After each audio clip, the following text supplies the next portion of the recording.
Irmãos, louvado seja Deus por estarmos aqui mais uma vez reunidos na casa de Deus para termos esse momento de estudo da palavra de Deus. Nós vamos dar continuidade aos nossos estudos sobre o panorama, de algumas religiões. Hoje eu queria dar uma olhadinha então em algo, digamos assim, mais próximo da nossa realidade, A minha intenção aqui novamente, irmãos, não é atacar nenhum movimento ou atacar pessoas, mas analisar doutrinariamente, teologicamente, como esses movimentos, eles se comportam, qual a teologia que eles pregam, uma vez que nós muitas vezes lidamos, com pessoas que fazem parte desse movimento e somos desafiados muitas vezes a ter que falar com essas pessoas, mostrar para elas realmente aquilo que a Bíblia descreve para nós, ok?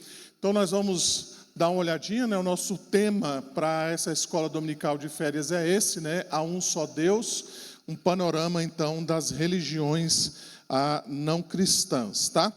Novamente aqui as considerações iniciais. Então, quando a gente pensa em estudar sobre esse tema, nós queremos estudar essas religiões não para atacar pessoas, tá? O nosso intuito aqui é apenas doutrinário, teológico, tá? Para que a gente possa compreender, como eu disse, como é que esses movimentos se comportam, qual é a teologia que eles pregam, Qual é a doutrina, então, que está inserida por detrás disso. E o nosso foco aqui é trazer entendimento, firmeza da fé cristã e, como eu falei, um apelo à evangelização, ok? Só para nós atualizarmos aqui, o conceito do que é uma seita, nós vimos isso na nossa primeira aula. Então, seita é um movimento que, ainda que use a Bíblia, distorce ou nega as doutrinas centrais da fé. Então, nós vimos isso no nosso primeiro encontro aqui, Quando nós percebemos, então, que a seita, geralmente, ou ela adiciona algo às Escrituras, ou ela subtrai algo das Escrituras, distorcendo, assim, um ensino bíblico fiel, quer seja por coisas que se adicionem, ou quer seja por coisas que se tiram da própria Escritura, tá? Então, as seitas, nós vimos também sobre isso, só para nós relembrarmos, elas possuem 4 marcas principais. A autoridade esta bíblica, colocam líderes, livros, revelações, no mesmo patamar da Escritura ou até mesmo acima da própria Escritura, tá? Essas seitas, geralmente, elas têm uma cristologia falsa, elas negam ou elas diminuem a pessoa de Cristo, tá? Embora alguma dessas religiões aí falem a respeito de Jesus, mas muitas vezes elas negam, por exemplo, a divindade de Cristo, Ou negam a humanidade de Cristo, ou dizem que o sacrifício dele não é suficiente, Dizendo, olha, ok, que Cristo morreu pelos nossos pecados, mas não é suficiente, você precisa fazer algo a mais, Acrescentando então a simples obra do Senhor Jesus Cristo, algum aparato, alguma exigência para que a gente seja salvo, tá? Geralmente essas seitas, elas também pregam a salvação pelas obras, ou seja, elas substituem a graça de Deus por esforços humanos ou rituais. A gente vai perceber isso na lição de hoje, Mas é uma característica também que nós encontramos nessas falsas religiões. Então, você sempre tem que acrescentar alguma coisa à obra de Cristo, você tem que guardar a lei de Moisés, como existiam lá os judaizantes lá na Galácia, Basta você ler a carta de Paulo aos Gálatas que você vai ver isso, De que eles diziam que simplesmente crer em Cristo não era suficiente, você precisava guardar a lei de Cristo, a lei de Moisés, e hoje você encontra também esses movimentos, que falam isso, você precisa crer em Cristo, mas você precisa fazer algo mais, você precisa se comportar dessa maneira, porque senão a sua salvação não está garantida. Na semana passada nós vimos sobre o Adventismo, e nós percebemos isso, O Adventismo, embora fale da salvação pela graça, coloca a guarda do sábado como condição para isso. Ou seja, se você não guardar o sábado, então você não vai ser salvo, tá? E o controle espiritual, geralmente é assim também, Essas seitas ou essas falsas religiões, elas exigem obediência cega ao líder ou à instituição, tá? Ou até mesmo as profecias que a gente vai encontrar nesses movimentos, ok? Hoje, então, irmãos, eu gostaria de olhar com vocês sobre a Igreja Universal, tá? Quero dar uma olhadinha aí com os irmãos a respeito disso. Dentro dessa linha aí da Igreja Universal, você pode incluir aí a Igreja Plenitude de Deus, a Plenitude do Trono da Graça de Deus, né, que é o nome da igreja. Você pode incluir aí a Igreja Mundial, né, do Poder de Deus, sempre também nessa linha aí. E algumas outras igrejas também neopentecostais, né, não o pentecostalismo clássico, né, mas igrejas neopentecostais, que também vão trilhar dentro dessa linha aí, semelhante à Igreja Universal do Reino de Deus, tá? Novamente aqui, irmãos, a intenção não é atacar pessoas, tá? A intenção é de nós olharmos biblicamente, verificarmos o conteúdo teológico que essas igrejas pregam, para que nós possamos, então, compreender o movimento e até mesmo ajudar pessoas para que elas possam ser alcançadas com o verdadeiro evangelho, tá? Rapidinho aqui, só um breve histórico, né? A gente não precisa gastar muito tempo com isso. A Igreja Universal, ela foi fundada em 1977, então ela está se aproximando aí de 50 anos de existência, e ela surgiu ali no Rio de Janeiro, através, então, especialmente desses dois pastores, né? O Romildo Ribeiro Soares, que é o famoso R.R. Soares, juntamente, então, com o seu cunhado, né, o bispo Edir Macedo. O bispo Edir Macedo, então, ele veio do catolicismo, ele se converteu numa igreja chamada Igreja de Nova Vida. Ali, então, ele permaneceu naquela igreja durante 12 anos, e depois, então, insatisfeito com algumas questões daquela igreja, ele saiu juntamente com um grupo daquela igreja, do qual incluía aí o R.R. Soares, e eles, então, abriram uma igreja, um trabalho, né, chamado O Caminho Eterno. Então, o movimento começou exatamente nisso daí. Depois, então, eles entraram ali em desacordo, né, com um daqueles que estavam nesse movimento, e eles, então, saíram para fundar a Igreja Universal do Reino de Deus. Inicialmente, então, o R.R. Soares era, então, assim, digamos, a pessoa mais evidente, a pessoa mais proeminente do movimento, né? Era ele que era o principal pregador da Igreja Universal do Reino de Deus. E aí, então, ele se desentendeu com seu cunhado, né? O bispo Edir Macedo, e o R.R. Soares, então, saiu para fundar a Igreja Internacional da Graça de Deus, e o bispo Macedo, então, seguiu com o seu movimento da Igreja Universal, tá? Então, eles foram ali se expandindo, né? Aí a gente pode até verificar um pouco a história, eles foram se expandindo, eles foram através aí do rádio, da televisão, eles foram cada vez mais crescendo, né, em movimento e também crescendo em número de pessoas, né? Alguns números dizem que chegou uma época que eles tinham mais de 3 milhões de seguidores, né? E eles estão hoje em todos os estados do Brasil, tá? Então, só para vocês terem uma ideia, né, de como surgiu a Igreja Universal do Reino de Deus. A gente vai dar uma olhadinha hoje, irmãos, nas principais doutrinas da Igreja Universal, né? Tentando aqui, então, olhar como esse movimento funciona e de como, de fato, nós podemos perceber que muitos deles, muitas das suas doutrinas são completamente contrárias à Escritura. No finalzinho eu vou colocar um quadro comparativo que vai nos ajudar a nós até mesmo evangelizarmos pessoas que estão na Universal, né, para que elas possam realmente conhecer o verdadeiro Evangelho do Senhor Jesus Cristo. A primeira coisa que você encontra, né, ao ler a teologia e também para você ler os livros que foram escritos, né, pelo bispo Macedo, você vai encontrar essa primeira afirmação. Todos os males, então, segundo os pastores, né, segundo a teologia da Universal, todos os males, então, vêm do diabo. A gente vai falar um pouquinho disso mais à frente, mas a ideia que eles têm aqui, irmãos, é que tudo que acontece de ruim no mundo acontece então exatamente por causa do diabo. Então, eles atribuem então doenças, eles atribuem as tribulações, eles atribuem os problemas financeiros, eles atribuem também os problemas conjugais, as doenças, o mal no mundo. Tudo isso então é atribuído à existência então de Satanás no mundo. Então, segundo a doutrina da Igreja Universal, esse é o mal, então, que deve ser combatido, né?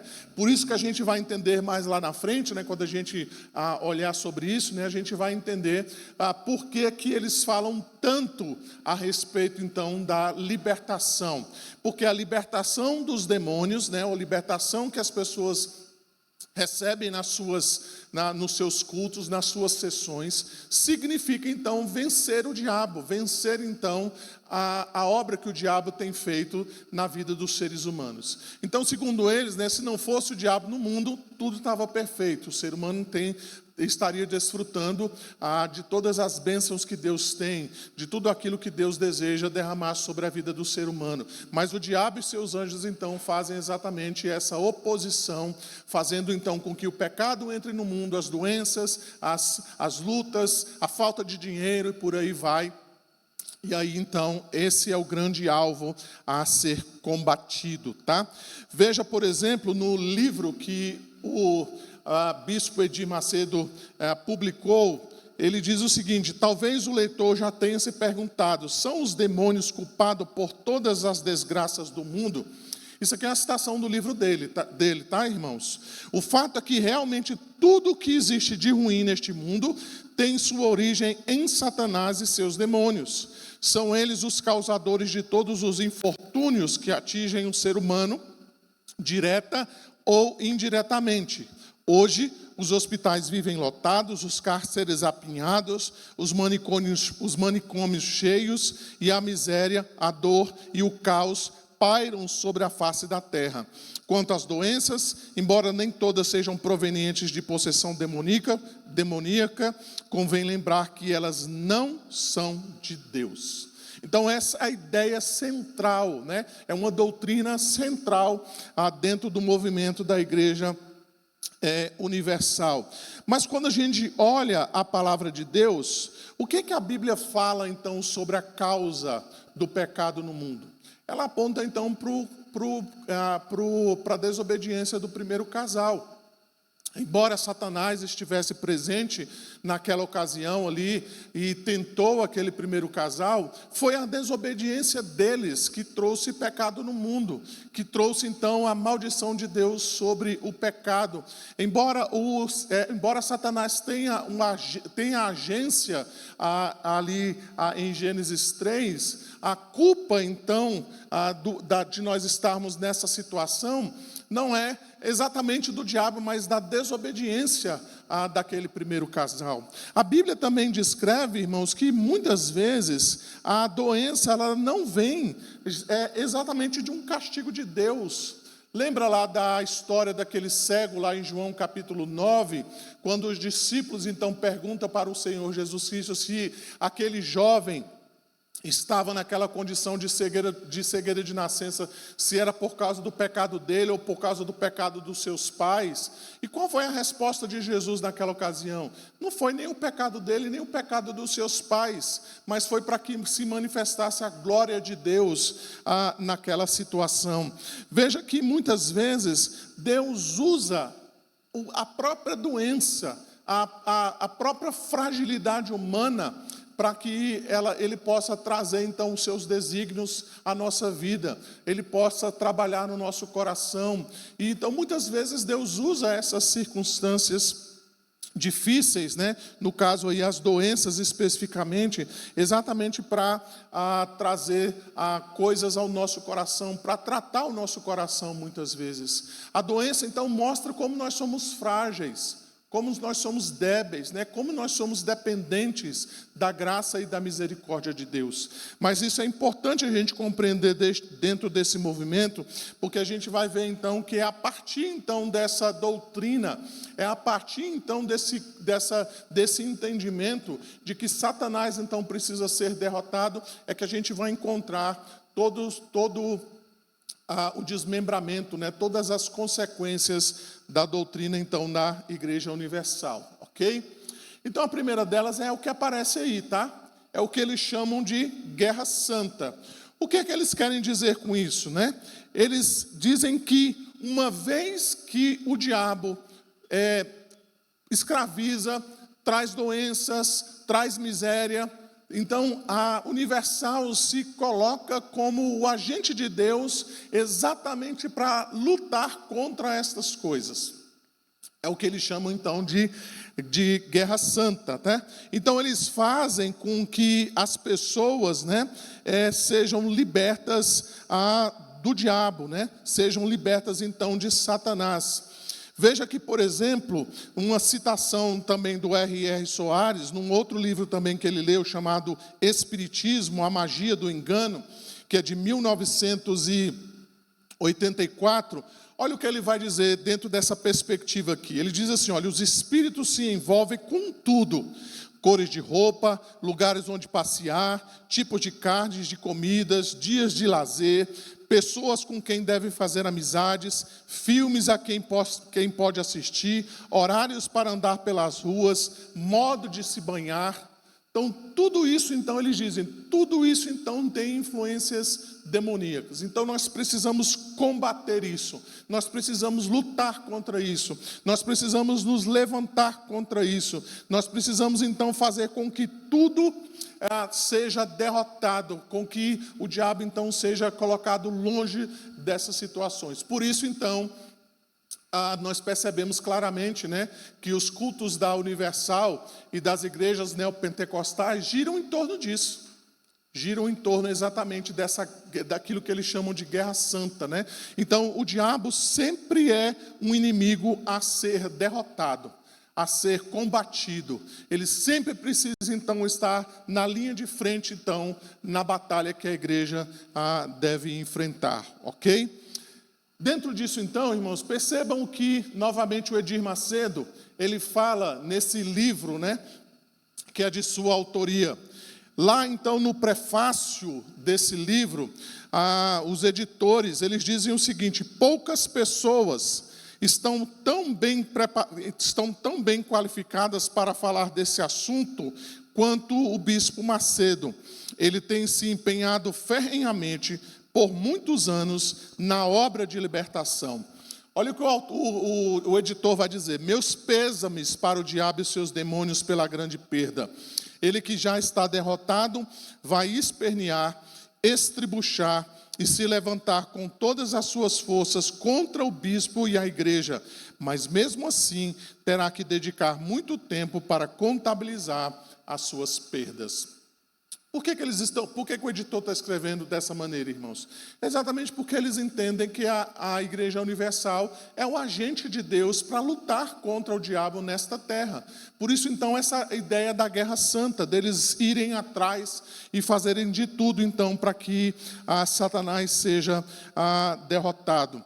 Olha o que ainda ele vai dizer nesse livro, né? Nesse mesmo livro aí. Ele diz assim, olha, muitos cristãos vivem pedindo oração porque estão sendo perseguidos pelo diabo.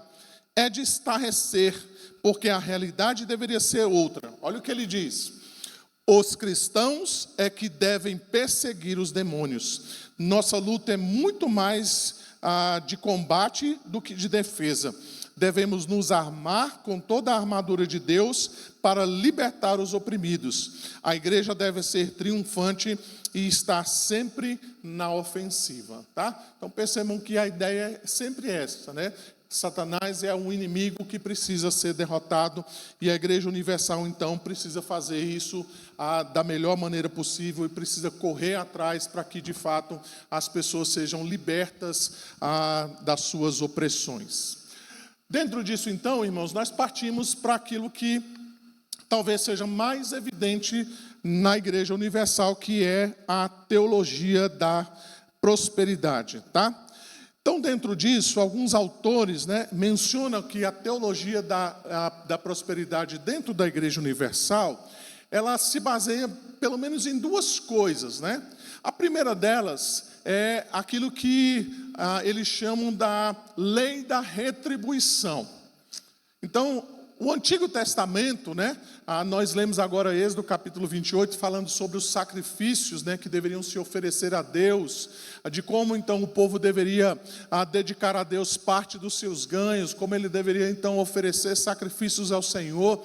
E isso então fica bem claro quando você lê Deuteronômio 28, 29, quando Deus então promete exatamente isso, de que Ele vai derramar das suas bênçãos sobre aqueles que são obedientes à lei de Deus, e Ele vai derramar maldições, né? Ele vai trazer maldições sobre aqueles que são desobedientes a Deus. Então, o que a Igreja Universal interpreta? Ela interpreta então a lei da retribuição. Então, se eu der para Deus recursos financeiros, Deus obrigatoriamente, necessariamente, Ele deve então me retribuir, Ele deve então me recompensar, Ele deve me devolver aquilo que de fato Ele tem prometido na sua palavra. A gente vai falar um pouquinho sobre isso, né? Quando a gente chegar lá sobre a hermenêutica duvidosa que a Igreja Universal tem de alguns textos. Tá? Mas é exatamente isso que eles pensam. A teologia da prosperidade, então, está baseada nisso. Está baseada, então, no fato de que uma vez que eu dedico algo a Deus, Deus, então, se torna obrigado a me devolver aquilo que eu investi no reino de Deus. Uma outra questão que influenciou muito a questão da teologia da prosperidade é aquilo que ficou conhecido ali na década de 40, na década de 50, como a confissão positiva. A confissão positiva é uma mistura de teologia com ciência da religião, e com alguma coisa assim, dentro daquilo que nós conhecemos como coaching, né?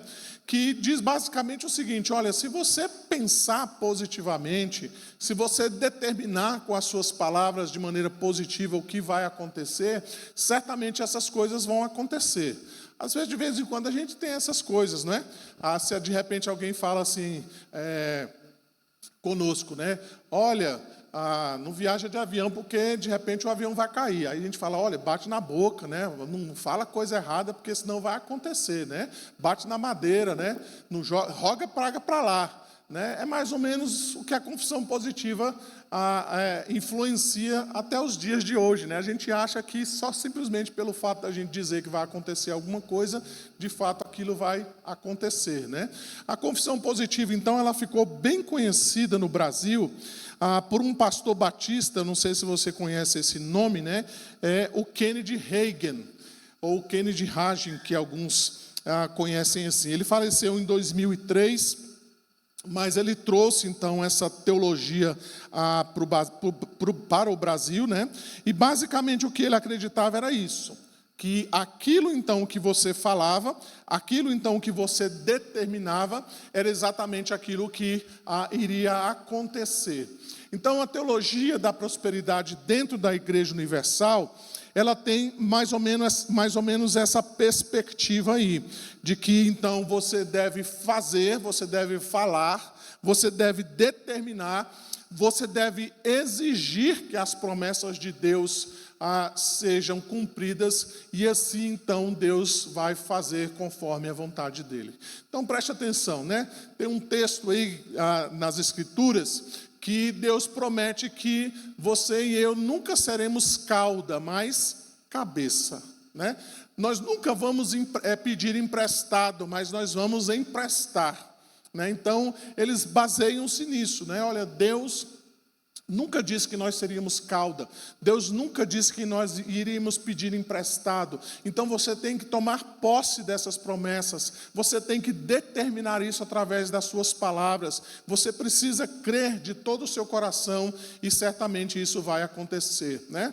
Então, de repente, você já deve ter conhecido uma pessoa, né, que se frustrou dentro do movimento da Igreja Universal. Então, quando muitas vezes isso não acontece, qual é a resposta que você recebe dessas pessoas, né? É que você não teve fé, você não teve fé suficiente para que Deus pudesse cumprir as promessas na sua vida. A gente vai ver um pouquinho mais adiante que muitas vezes essa fé não é apenas você falar, mas você fazer. Daí então os movimentos, daí então as campanhas, daí então os objetos benzidos, né? Ou os objetos abençoados. Então a fé precisa se tornar vívida, ela precisa se tornar palpável. Então daí você percebe com clareza por que eles fazem tantos movimentos, né? Tantas campanhas e por aí vai, tá? Então dentro disso que nós vemos a teologia da libertação, ou da prosperidade, tá? Então, numa ocasião em que o bispo, né, estava comemorando ali 25 anos da fundação da Igreja Universal, olha o que ele disse lá. Ele disse assim, numa oração: Espírito Santo, eu te peço, eu suplico, plante no coração de cada uma dessas pessoas a semente da revolta. Eu vou falar um pouquinho sobre isso mais adiante. A revolta, a ira, Espírito, põe a revolta dentro destes corações para não aceitar essa situação desgraçada, decadente, mesquinha em que ele ou que ela está vivenciando, tá? Eu vou falar um pouquinho mais disso já, tá bom? Dentro disso, então, veja que vai se desencadeando, né? Começa, então, com a perspectiva de que o diabo é o culpado das misérias humanas, em todas as áreas, doença, falta de dinheiro, se você não consegue casar é por causa dele, né? Ou se você tem um casamento ruim, também é por causa dele. Se você não consegue ter filhos, a culpa é do diabo. Então você desencadeia uma guerra santa. Então você tem que combater o diabo para que ele não atue na sua vida, para que ele não entre na sua vida e faça uma destruição na sua vida. Então, o problema do casamento não é porque a esposa ou o marido são duros de coração, mas é o diabo que está agindo lá, né? O problema não é esse, né? O problema não é o coração humano, mas é a ação demoníaca. Então, você vai para o ponto seguinte. Então, você precisa buscar a libertação em todas as áreas. Daí, então, a teologia da prosperidade, né? Daí então a gente vai ver daqui a pouco, né, a questão de se você se revoltar contra a situação que você está vivenciando. Daí então a ideia de trazer esses objetos ungidos, né, para que você então possa manifestar a sua fé. Então você vai encontrar lá muitas coisas, né? Você já deve ter ouvido muitas delas aí na televisão, né? A rosa ungida, o sal grosso, o óleo ungido, o sabonete ungido, né? A arca da aliança, vassoura ungida, né? Que você pega ali a vassoura, né? E você leva para casa e você vai varrer o mal para fora da sua casa, né? E aí você pega essa vassoura, o sabonete é para você tomar banho, né? Para você descarregar tudo, né? Através dessa lavagem espiritual, através desse sabonete. Tem os copos de água, né? E tantos outros que você encontra aí, né? De vez em quando eu assisto a Record, né? Aí está passando lá o jornal, e aí eles param lá um momento, né? Para poder falar sobre a Universal, né? A Record é da Universal. Então, eles param lá o jornal, e a campanha que está tendo agora é a campanha das 7 águas milagrosas, né? Então, eles vão lá em vários lugares, em riacho, em cachoeiras, em alguns rios, né? Então, eles vão lá pegando essas águas correntes, né? E eles colocam a água no copo, né? Então, ela deixa de ser corrente quando vai para dentro do copo, para dentro da garrafinha, mas é água corrente. Porque qual é a ideia deles? Ao beber a água corrente então vai lavar todos os seus pecados, todas as maldições que você, porventura, tenha, né? Todo mal que possa existir na sua vida, ele vai lavar, tá? A sua alma. Então, é essa ideia mesmo de superstição, de sincretismo religioso. Uma nota aqui importante, irmãos, que algumas pesquisas revelam que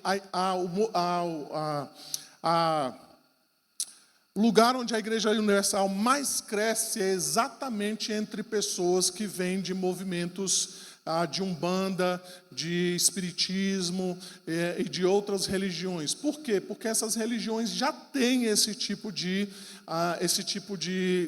sincretismo, né? Esse uso de objetos. Então eles vêm para a Universal e eles são facilmente capturados, né? São facilmente convencidos de que isso é algo de Deus, exatamente por causa desse sincretismo religioso que há. Né? Essa coisa de você levar a rosa ungida, de você levar o óleo ungido, né? Então muitas vezes esses movimentos, essas religiões afro, né? Eles também têm esses objetos de contato, né? Que você leva para casa, que você usa no braço, né? Você usa no pescoço, você joga em casa, né? O sal grosso e por aí vai, né? Então é um movimento que traz esses objetos ungidos, né, e faz com que haja esse sincretismo religioso dentro da igreja cristã. Então essa prática, ela é perigosa por vários motivos que eu posso mencionar aqui. Primeiro, é que ela substitui Cristo pela superstição. Então não é Cristo que liberta, não é Cristo que transforma o casamento, não é Cristo que abençoa o lar, não é Cristo que de fato faz todas as coisas. Na verdade se põe uma superstição na rosa, no sal, na água, na campanha, no sabonete, né, na vassoura, né? Tudo isso então leva as pessoas a ter uma vida supersticiosa, acreditando então que aquilo de fato tem algum tipo de poder, né? Faz algum efeito você tomar banho com esse sabonete ungido, né? Ou com a água lá de Jerusalém, ou com a pedra lá não sei da onde, você então coloca esse objeto lá e as pessoas então acham que isso pode substituir o próprio Senhor Jesus Cristo, tá? Ela contradiz também a suficiência do Espírito Santo. Veja que o apóstolo Paulo, lá em Romanos 8:9, ele diz: vocês, porém, não estão sob o domínio da carne, mas do Espírito, se de fato o Espírito de Deus habita em vocês. Se alguém não tem o Espírito de Cristo, não pertence a Cristo. Então o verdadeiro poder espiritual, irmãos, não está na água benta, não está no óleo, não está na vassoura, não é no sabonete, mas é no poder transformador do Espírito Santo de Deus. É interessante que em alguns livros que o Edir Macedo publicou, ele fala exatamente isso, né? Não há nenhuma menção sobre a obra do Espírito Santo, de conversão, de regeneração, nada. Tudo depende do seu esforço. Tudo depende de você fazer a coisa certa, no sentido de seguir os passos das campanhas, dos objetos, de você fazer sacrifícios, de você consagrar tudo a Deus. Tudo depende de você fazer o seu esforço. E se no final de tudo ainda não der certo o que você fez, a culpa, na verdade, é sua. Foi você que não teve fé. Foi você que não fez o aporte necessário, então, para que Deus pudesse fazer a obra dele na sua vida. Mas o que a palavra de Deus nos diz, irmãos? A obra é do Espírito em nós. É Ele que atua na nossa vida. É Ele que transforma o nosso coração. É Ele que regenera a nossa vida. Além disso, então, esse tipo de prática, ela produz, então, as práticas pagãs, como eu mencionei aqui há pouco. Há um sincretismo religioso dentro disso daí. Quando você traz objetos para dentro do culto, né, para dentro da religião cristã, você então está simplesmente fazendo esse sincretismo, misturando o evangelho de Cristo com doutrinas pagãs, né, que fazem então com que as pessoas passem a confiar nesses movimentos, né? Geralmente essas coisas, elas acabam aliviando a consciência, mas ela escraviza a pessoa financeiramente. Basta você perceber isso, né? Então, de tempo em tempo, você vê campanhas sendo lançadas, objetos sendo lançados, né? Para quê? Para que você, então, tenha um alívio na consciência, mas se torne escravo daquela prática. E aí, à medida, então, que você vai fazendo e os resultados não vão acontecendo, o que é que você vai fazendo? É igual o tigrinho, né? Você joga uma vez, ganha R$50, você fala, agora eu vou ganhar mais 50, né? E você achando que está fazendo algo bom, na verdade, você está se tornando escravo daquela prática, né? Então isso também traz esse tipo de situação.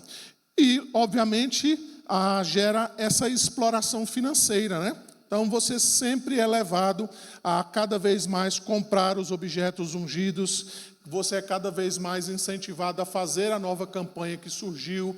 Então, se você tem problema no casamento, você tem uma campanha para isso. Se você tem problemas financeiros, você precisa fazer, então, essa outra campanha. E aí você vai retroalimentando, né, essa dependência, né, essa exploração financeira, e por aí vai. Tá? Então, dentro disso, qual é o resultado que a gente encontra? É uma teologia de autoajuda, é uma teologia, então, de confissão positiva. Não tem nada a ver com Cristo, com a obra de Cristo, tem a ver com você. É você que precisa se ajudar, é você que precisa fazer o melhor, é você que precisa se consagrar a Deus através das campanhas, através então da compra dos objetos ungidos. É você então que faz o resultado da sua vida cristã. Mas o que a palavra de Deus diz para nós, irmãos? Ela diz que nós podemos nos ajudar. A palavra de Deus diz que nós somos capazes por nós mesmos de podermos santificar a nossa vida. A palavra de Deus diz que nós somos santificados pela verdade.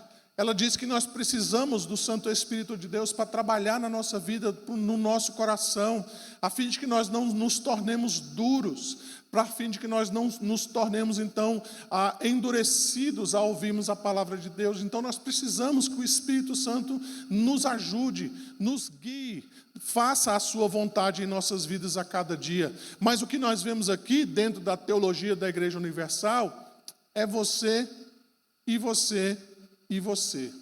Tudo depende do seu esforço, tudo depende da sua dedicação, de quanto você está desejoso em sacrificar a Deus o seu dinheiro, o seu tempo para fazer as campanhas, para pagar pelos objetos ungidos, para fazer aquilo que eles determinam dentro da sua teologia, tá? Então, dentro disso, né, para a gente caminhar aqui para os pontos finais, o que a gente encontra, então, é uma hermenêutica distorcida. O que eles entendem, então? Eles entendem que aquilo que a Bíblia mostra para nós, ela não precisa de uma certa interpretação, basta você, então, aplicar automaticamente, né, diretamente aquilo que Deus determina ali. Então você vê, por exemplo, a campanha dos muros de Jericó. Vocês conhecem bem a história, não é? Então, durante 6 dias, o povo de Deus rodeou ali as muralhas de Jericó, e no 7º dia, então, eles rodearam a muralha 7 vezes. Então, a campanha, a hermenêutica é essa. Deus quer que você, então, para vencer os muros, para derrubar os muros de Jericó, você, então, precisa fazer uma campanha de 7 dias. Você, então, vai rodear para que os muros da sua vida sejam destruídos. Esse muro pode ser um muro da sua vida amorosa, pode ser o muro da sua vida financeira, pode ser o muro do trabalho. Então você precisa fazer essa campanha para que Deus possa abençoar a sua vida. Você conhece bem também a história de Davi e o gigante Golias, não é? Então, naquela ocasião, Davi lutou contra o gigante, e agora, então, eles convocam os membros da igreja para que eles também possam lutar contra os seus gigantes. Então, talvez o seu gigante seja uma vida financeira próspera, né? Talvez o seu gigante seja a questão do seu casamento, a vida amorosa, o trabalho, e por aí vai. Então, você é convocado a lutar contra esse gigante. Então, você tem que ir lá fazer exatamente como eles determinam, para que você possa ter vitória, então, sobre esses gigantes da sua vida.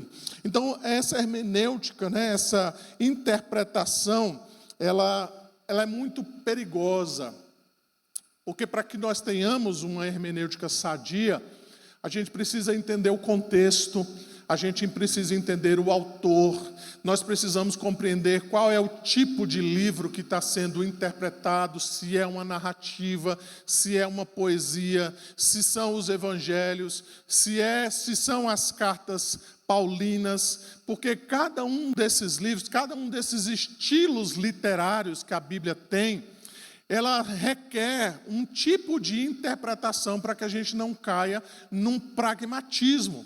Então, por exemplo, quando você está pregando sobre livros históricos, do tipo Atos, ou, por exemplo, o livro de Reis, o livro das Crônicas, ou do profeta Ezequiel, há situações que você não pode simplesmente repetir aquilo que está acontecendo, porque o livro simplesmente está te contando uma história.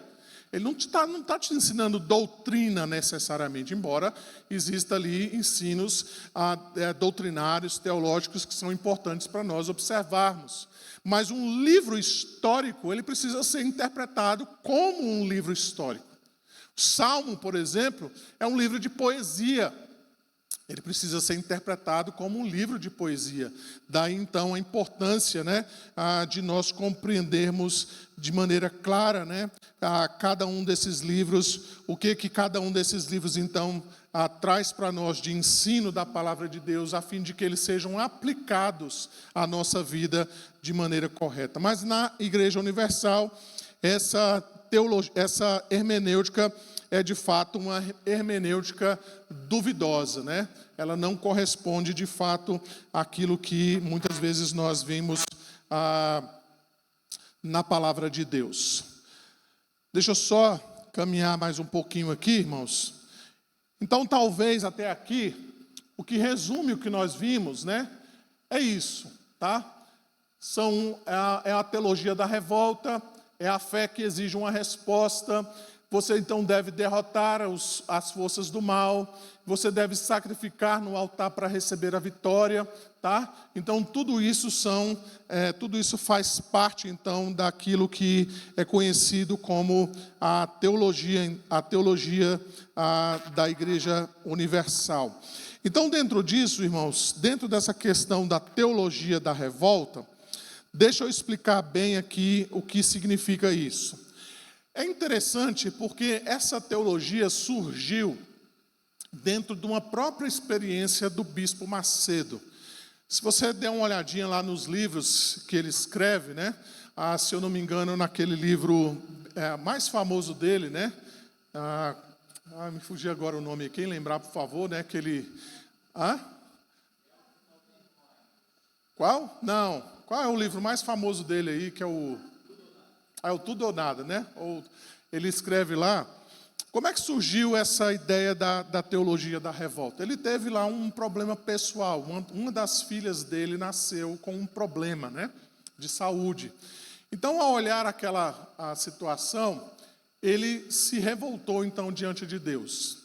E uma das coisas que você percebe ali ao ler o livro, aquilo realmente mexeu muito com ele. No livro, ele chega a citar de que ele preferia a morte do que ver a filha naquela situação.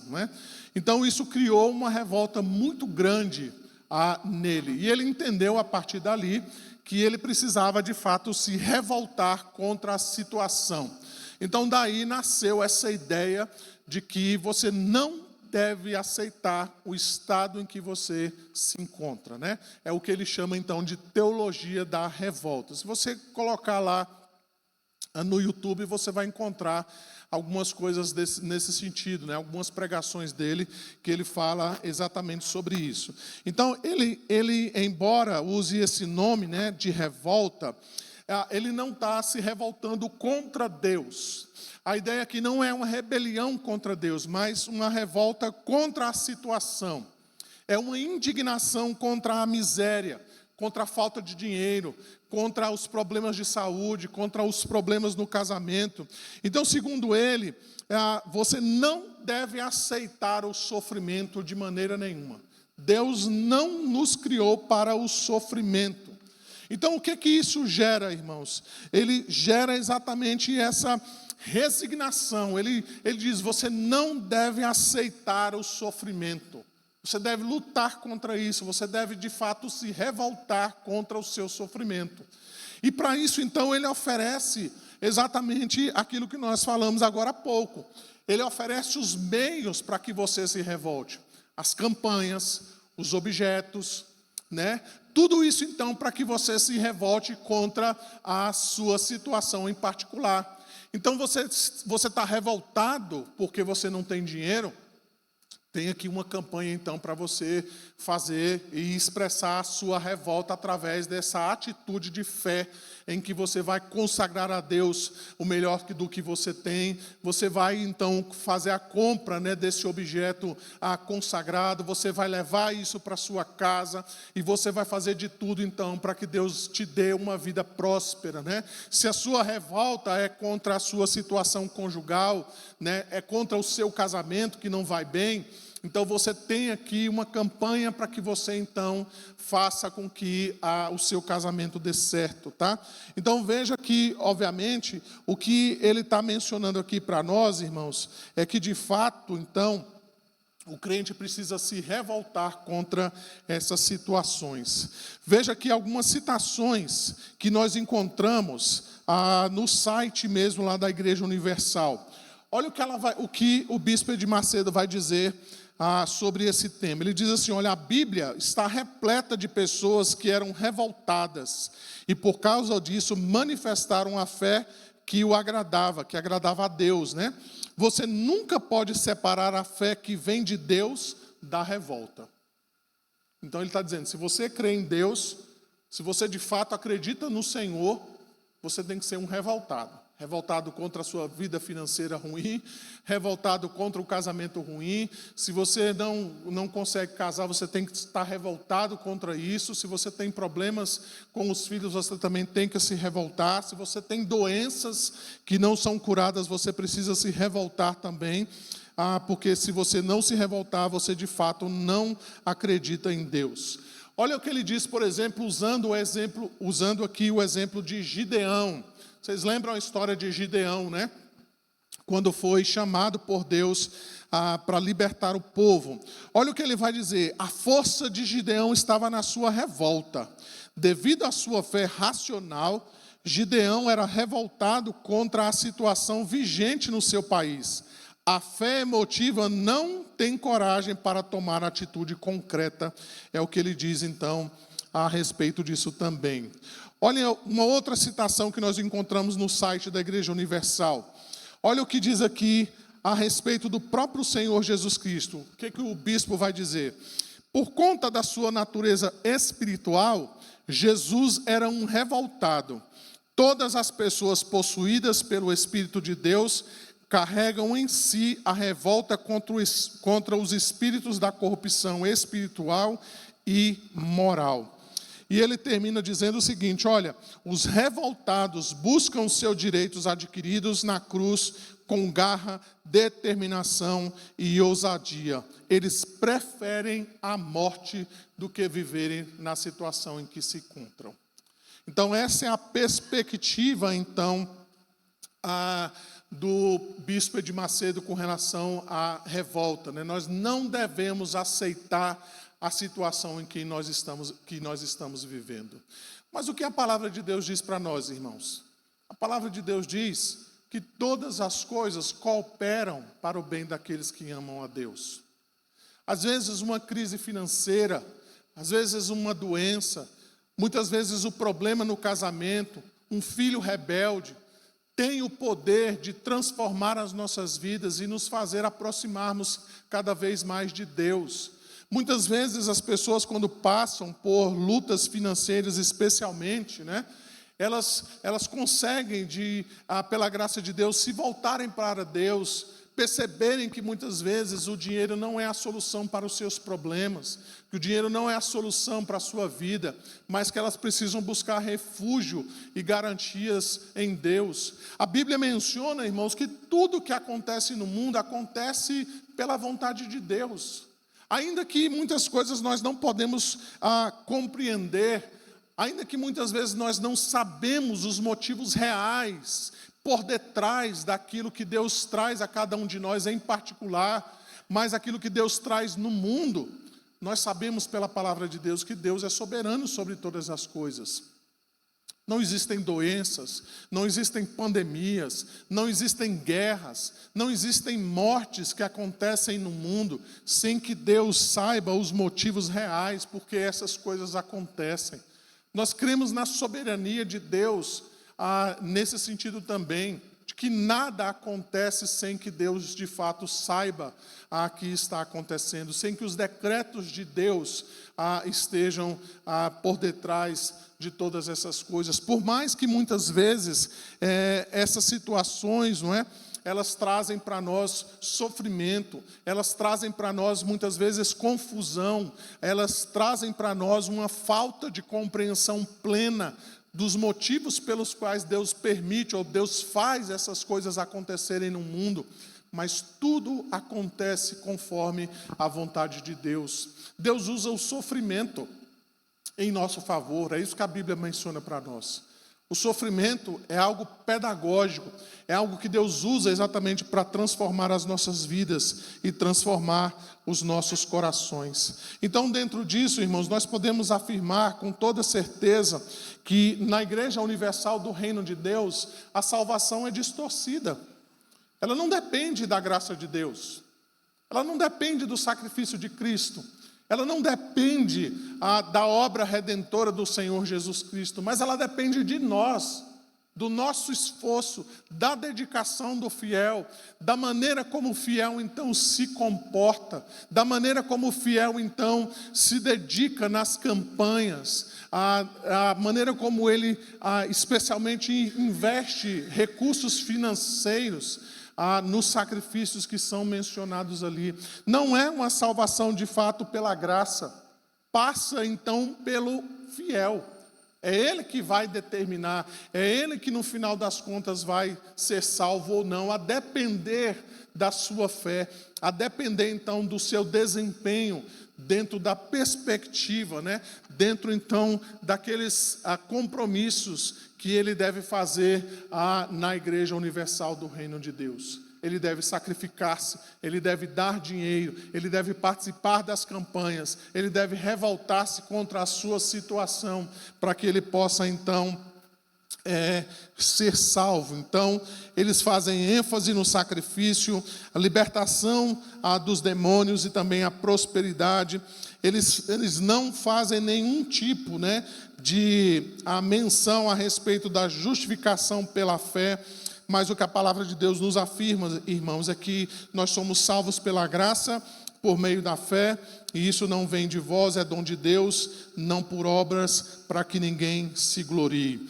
Embora na IURD a salvação frequentemente seja vinculada a campanhas, a votos, sacrifícios financeiros, o que nós vemos que a palavra de Deus fala exatamente o contrário. Não há nada em nós, né, que nós possamos fazer para garantir, para possuir, para ter a nossa salvação. Embora nós tenhamos que produzir frutos, embora nós precisamos ter uma vida transformada, isso é fruto da graça de Deus em nossas vidas, não para que nós alcancemos a nossa salvação. Embora eu e você tenhamos que frequentar a igreja, tenhamos que obedecer os mandamentos de Deus, tenhamos que viver uma vida que agrada a Deus, não é isso que de fato nos salva, mas isso é fruto da salvação que foi operada em nós por meio de Jesus Cristo, o nosso Salvador. Então, dentro disso, né, nós podemos fazer aqui um resumo comparativo entre as Escrituras e aquilo que a Universal fala, né, nas suas doutrinas. Então, por exemplo, sobre a salvação, a Bíblia diz que a salvação é um dom gratuito de Deus pela fé em Cristo, não por obras ou por dinheiro. O que a IURD prega? A salvação é associada às campanhas e aos votos financeiros. Lá, o que a Bíblia fala sobre a prosperidade? A Bíblia diz que Deus supre as nossas necessidades conforme a sua vontade e não promete riquezas a todos, né? Nem todos vão ser abundantemente ricos. Mas o que a IURD fala? A IURD fala que a prosperidade é vista como sinal de fé, pobreza é maldição espiritual. Então, para ele, se você é pobre, você não é crente, né? Porque você precisa, de fato, ter essa evidência, esse sinal da fé. Na mediação, nós cremos então, ou a palavra de Deus diz que há um só mediador entre Deus e os homens, Cristo Jesus. A Igreja Universal então diz que os seus líderes assumem esse papel como mediador. A vitória sobre o mal. O que a Bíblia nos ensina? A vitória sobre Satanás foi conquistada por Cristo na cruz. O que a Universal fala? Né? Ela tem a ênfase em exorcismos e objetos ungidos como meios de vitória sobre o mal, conforme nós vimos agora há pouco. Né? O que a Bíblia fala sobre contentamento? O cristão aprende a viver contente em qualquer situação, com muito ou com pouco. Na IURD, a fé sempre deve resultar em riqueza e sucesso. O que a Bíblia fala sobre a oferta? A oferta deve ser voluntária e alegre e não por obrigação. Lá na Universal, a oferta é sacrifício obrigatório para obter bênçãos. Lembra que eu falei sobre isso, né? A teologia da recompensa. Eu dou para Deus ser obrigado, então, a me devolver. O que a gente fala sobre a Bíblia? A Bíblia, a palavra de Deus diz sobre si mesma: toda a Escritura é inspirada por Deus e suficiente para ensinar e corrigir. Na IURD, a Bíblia é usada de forma seletiva para sustentar as doutrinas próprias, conforme a gente viu aqui em vários exemplos, né? Sobre a fé é a confiança no caráter e nas promessas de Deus. Então nós cremos, irmãos, que a fé não está sustentada naquilo que nós vemos. Ser pobre, ser rico, ter dinheiro ou não, tá? Estar doente ou estar saudável, não é isso que alimenta a nossa fé. O que alimenta a nossa fé é o caráter de Deus.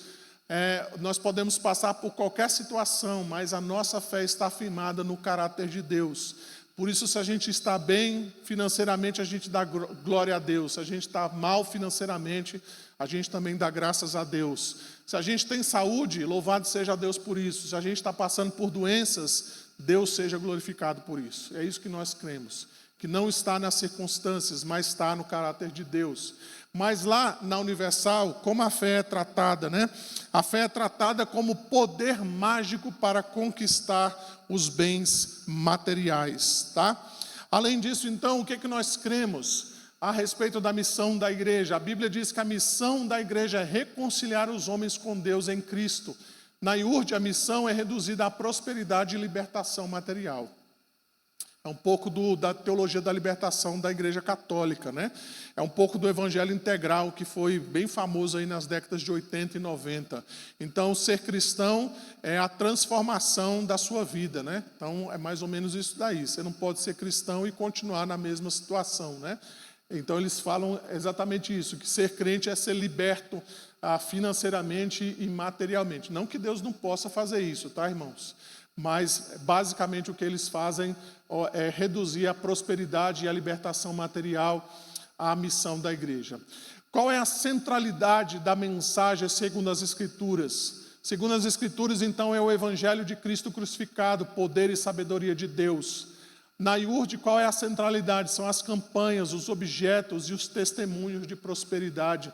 Tem até uma situação cômica, né, se não fosse trágica, que eu ouvi, né, ao preparar esse estudo de hoje pela manhã, de uma vez, então, que eles estavam chamando ali as pessoas para darem testemunhos, né, então o pessoal ia lhe dando testemunho.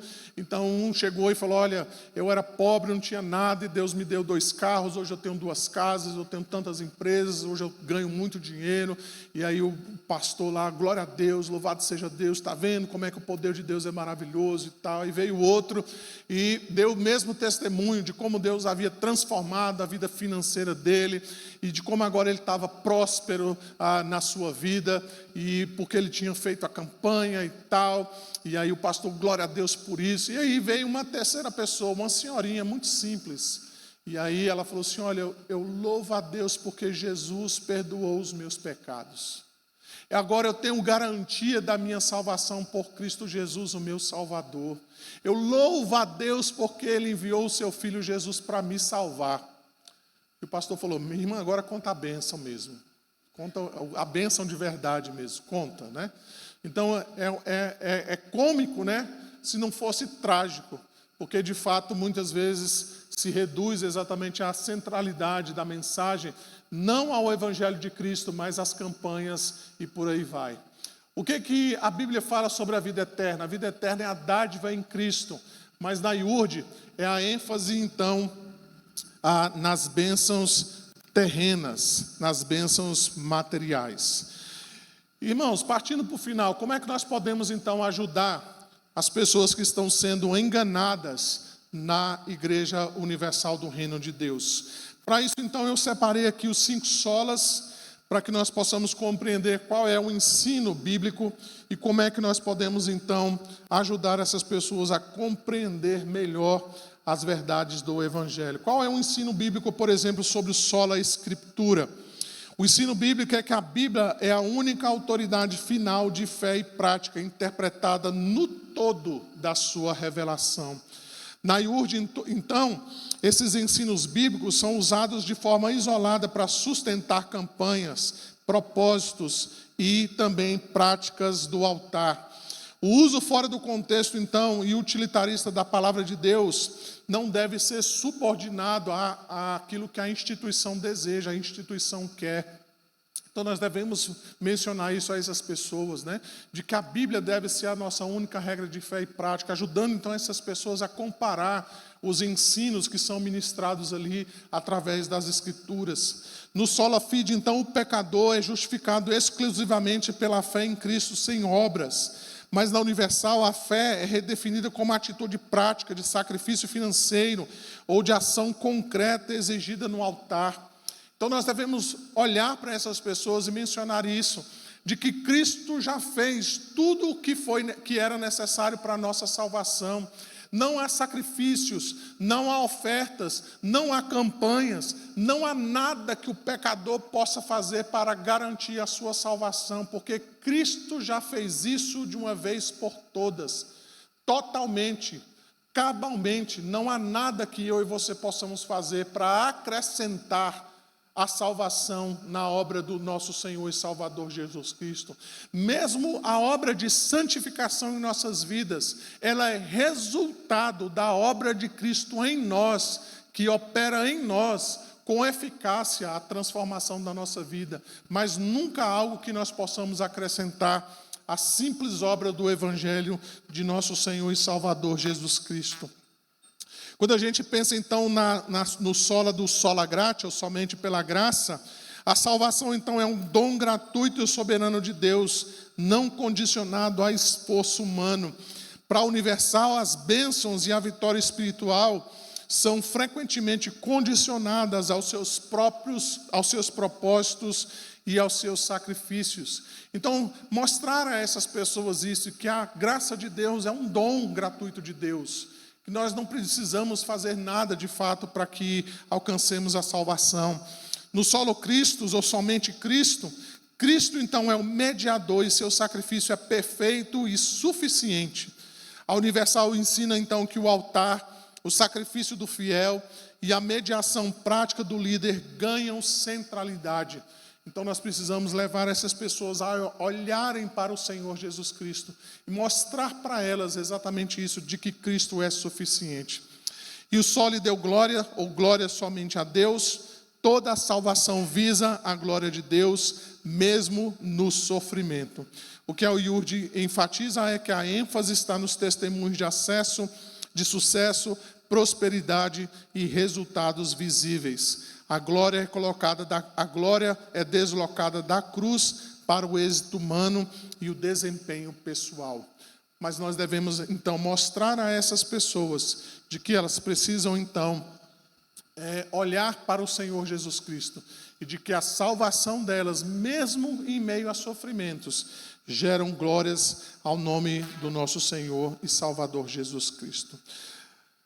Diante disso então, irmãos, só partindo aqui para as considerações finais, qual é a posição, então, da Igreja Presbiteriana do Brasil com relação à Igreja Universal? Então, em 2010, o Supremo Concílio, ele enquadrou a Igreja Universal do Reino de Deus como seita, tá? E ela determinou que os membros oriundos da Igreja Universal devem ser aceitos mediante batismo e profissão de fé. Então, a posição oficial da nossa igreja com relação à Igreja Universal é de que esta igreja não deve ser considerada como uma igreja cristã, tá? Mas sim como seita. Por quê, pastor? Por causa das suas práticas pagãs, por causa da falta da centralidade do Evangelho, por causa da pregação da não suficiência do sacrifício de Cristo, incrementando então práticas que de fato levam os fiéis a pensar que aquilo de fato garantem a salvação deles e não somente o sacrifício de Cristo. Então todo esse sincretismo religioso, né? O mau uso, por exemplo, dos sacramentos. Então, isso eu vi pessoalmente numa ocasião, né, que eu estava assistindo ali a Rede Record. Então, eles estavam num culto de Santa Ceia. Então, a Santa Ceia foi distribuída para todos os que estavam ali presentes. E o intuito do pastor naquela noite, segundo ele mesmo mencionou, né, é que as pessoas, ao tomarem a ceia do Senhor naquela ocasião, todos aqueles que estivessem com demônios, os demônios iam se manifestar e sair. Então, eles estavam usando a ceia do Senhor como uma espécie de elixir de expulsão de demônios, né? Dando ceia do Senhor para aqueles que não professam a Cristo como Senhor e Salvador de suas vidas, fazendo então mau uso então do sacrifício de Cristo, representado ali então por meio da ceia do Senhor, da Santa Ceia, como eles chamam. Então, tudo isso, né, levou a nossa igreja, a Igreja Presbiteriana do Brasil, a compreender que a Igreja Universal não é mais uma igreja cristã, não são apenas distorções de um ponto ou outro, né, de uma questão ou outra dentro da questão da prática cristã. De fato, a Igreja Universal se tornou uma igreja, uma seita, né?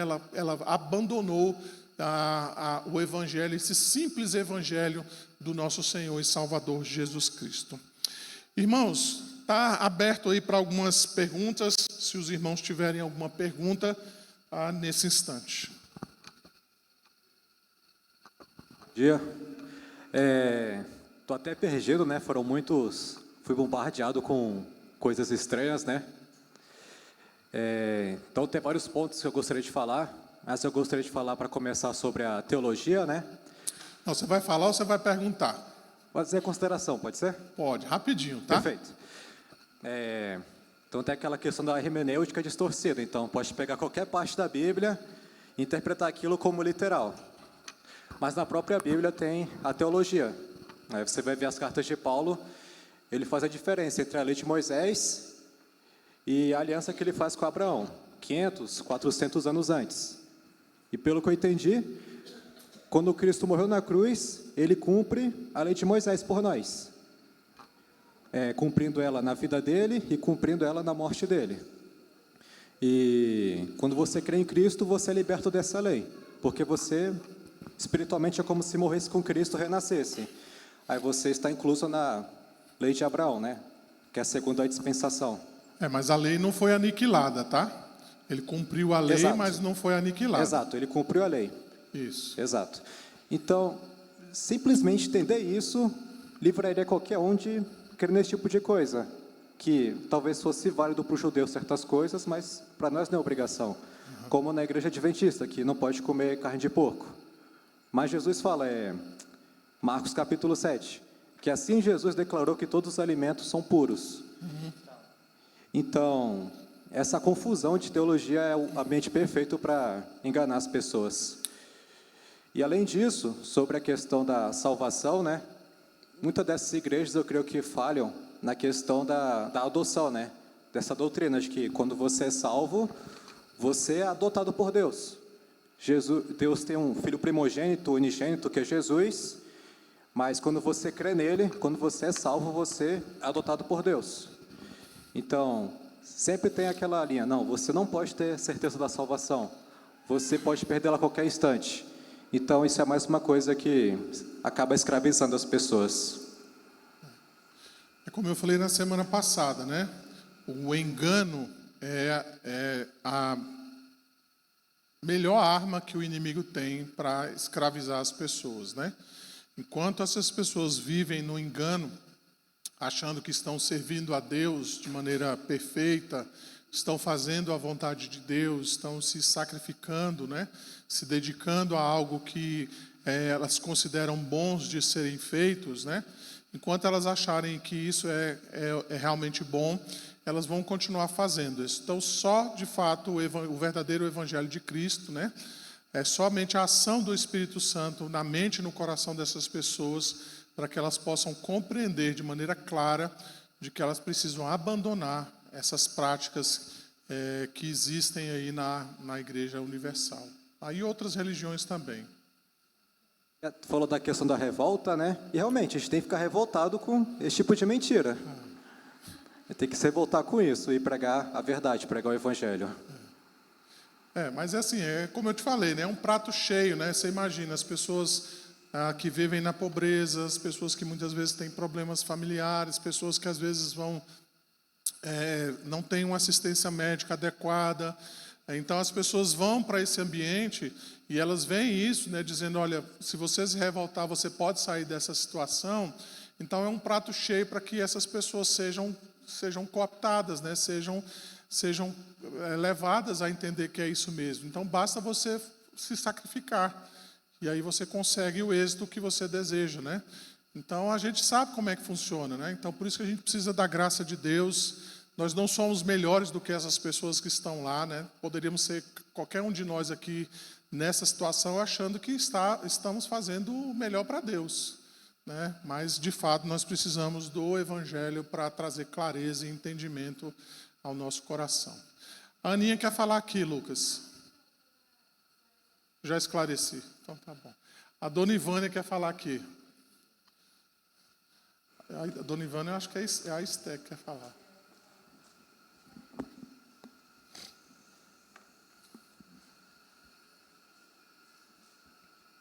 Na verdade, pastor, é só uma consideração também, porque eu li, eu não me lembro se foi anteontem, que o R.R. Soares decidiu deixar a igreja dele e vai professar a fé na Igreja Cristã do Brasil.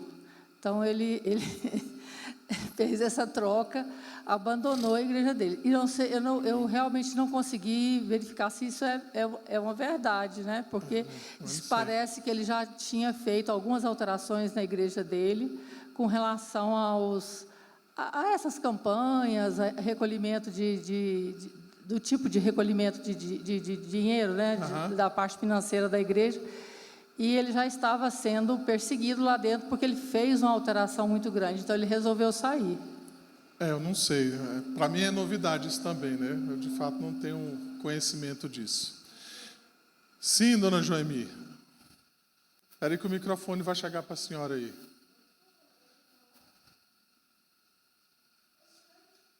É porque a gente... Pode falar, dona Joemi. A gente vai chegar o microfone aí para a senhora. A gente ouve bem a senhora.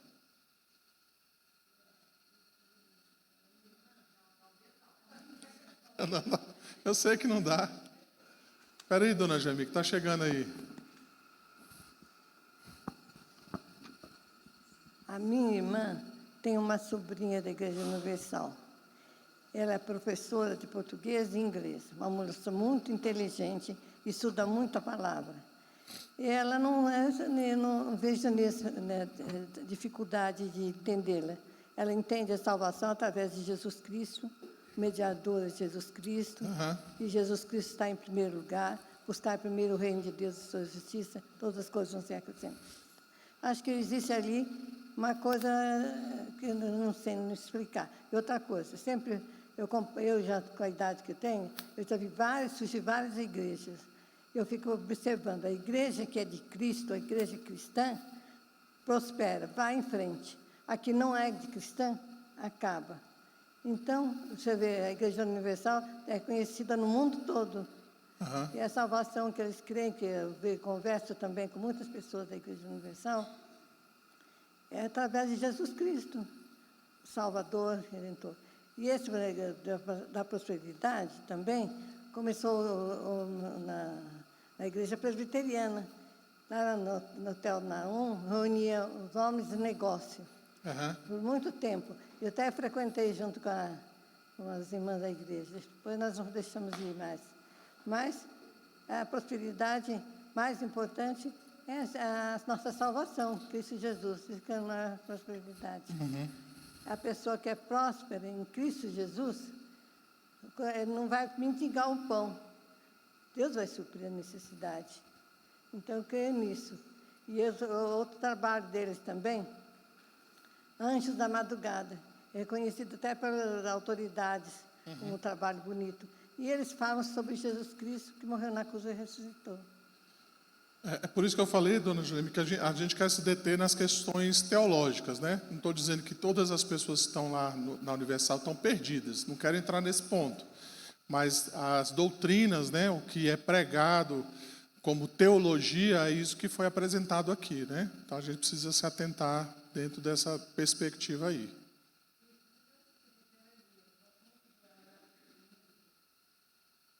Tá? Dona Neide ali.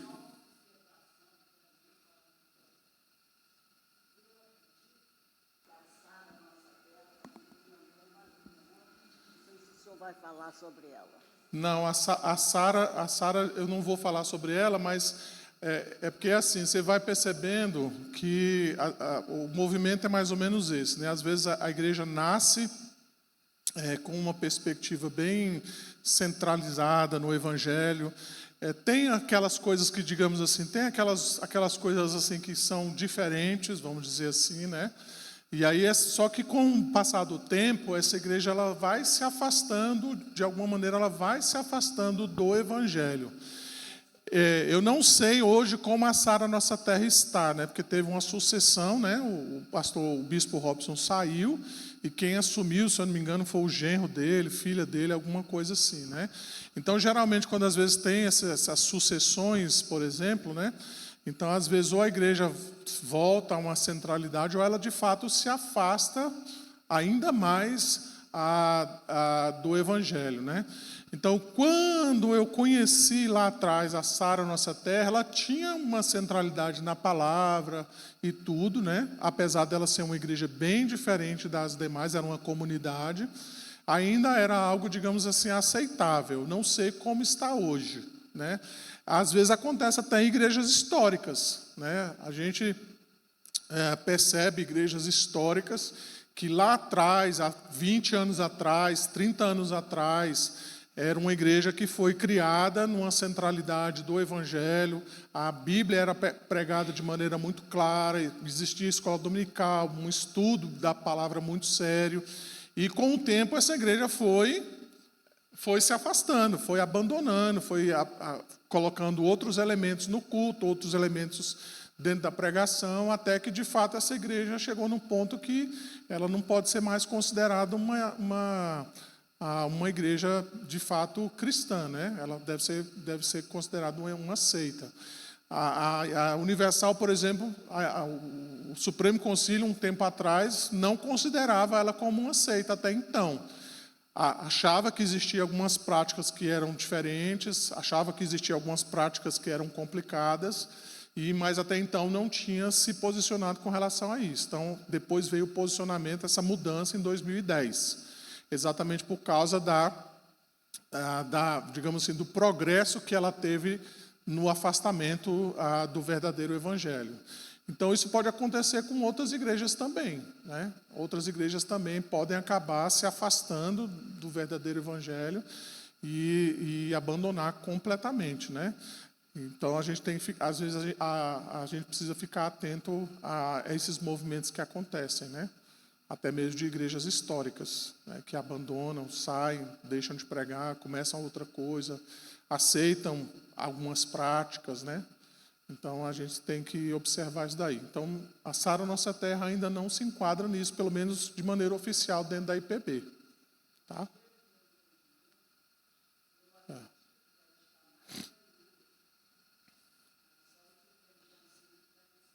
Oficialmente, a gente ainda recebe membros da Sara Nossa Terra só por profissão de fé. Eles têm que fazer a classe, né, de catecúmenos, normal, e só faz a profissão de fé. Não precisa batizá-los, não. Tá? Mas aí a IPB vai observando isso, esses movimentos, né? Por quê? Porque uma decisão como essa, irmãos, ela surge no Supremo Concílio provocada por algum caso. Então, isso surge dentro de uma igreja. A pessoa vem da Igreja Universal e o conselho se pergunta, e aí, a gente recebe essa pessoa por profissão de fé ou não? Ou tem que batizar? A Universal aceita ou não? Aí o conselho pergunta para o presbitério. O presbitério, por sua vez, fala, tem que perguntar para o Supremo Concílio, é uma questão de doutrina. E aí vai para o Supremo Concílio recebe essa consulta lá. Como é que a gente deve tratar um membro da Igreja Universal? Ele só faz profissão de fé ou tem que ser batizado também? Aí se monta uma comissão lá, faz um estudo a respeito da igreja para determinar se deve ou não, qual é a forma de recebimento, então, desse indivíduo. E dentro dessa resposta vem, muitas vezes, essas questões doutrinárias, que motivam, então, a enquadrar essa igreja como seita ou uma religião não cristã. Tá? Leva, às vezes, muito tempo. Isso. Tá? E vem outros movimentos também, tá? Vem outras igrejas depois no decorrer disso.